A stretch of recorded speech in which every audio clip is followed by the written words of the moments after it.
اس وقت فلسطینی مسلمانوں کے حالات ہم سب کے سامنے ہیں۔ سوشل میڈیا کے ذریعے ہمیں خبر ملتی رہتی ہے۔ ہر مسلمان کا دل رو رہا ہے، ہر شخص تڑپ رہا ہے۔ ہم کچھ نہیں کر سکتے تو کم از کم دعا تو کر ہی سکتے ہیں،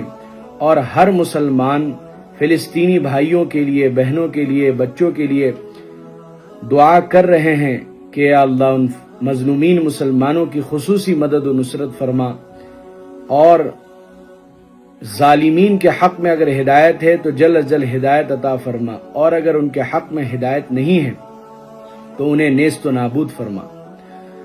اللہ تبارک و تعالی کی حکمت اور مصلحت ہے، اور اللہ ہی اپنی حکمت اور مصلحت کو بہتر جانتے ہیں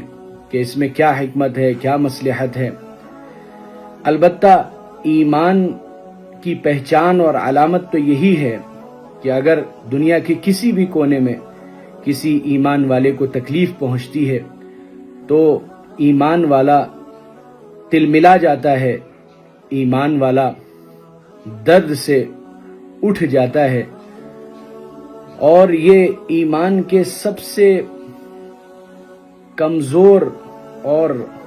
ادنا درجہ ہے، کیونکہ حدیث میں ہے من رأى منکم منکرا فلیغیرہ بیدی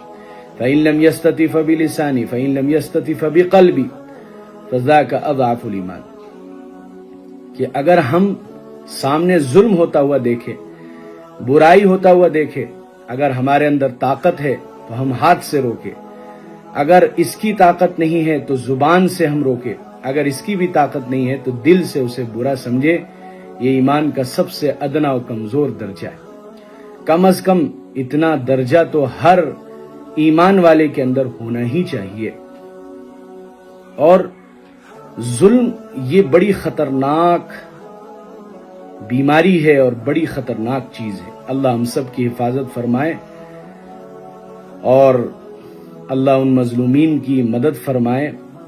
کہ ایک حدیث میں ہے کہ ظلم سے بچو، اس لیے کہ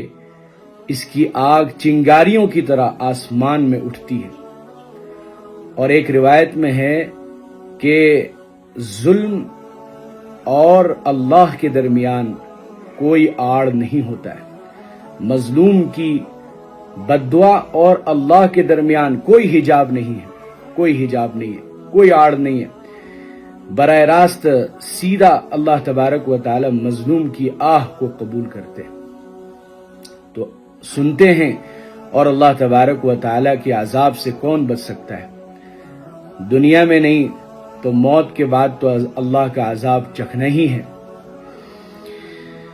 قرآن کریم میں اللہ تبارک و تعالی نے سورہ بروج میں ایک واقعہ ذکر کیا ہے کہ ایک ظالم بادشاہ ایمان والوں کو، سب کو، عورتوں کو، بچوں کو، مردوں کو، سب کو خندق کھود کر آگ جلا کر اس میں ڈال رہا تھا، تو ایک ماں چھوٹے سے بچے کو لے کر کہہ رہی ہے کہ میں کیسے اس معصوم بچے کو لے کر کود سکتی ہوں اس آگ میں، اس معصوم بچے کا کیا ہوگا؟ تو اللہ تعالیٰ نے اس معصوم بچے کو قوت گویائی عطا فرمائی۔ اس معصوم بچے کے منہ سے نکلا کہ ماں یہ آگ نہیں ہے، یہ جنت کا باغ ہے۔ چنانچہ ماں اس بچے کو لے کر کود گئی۔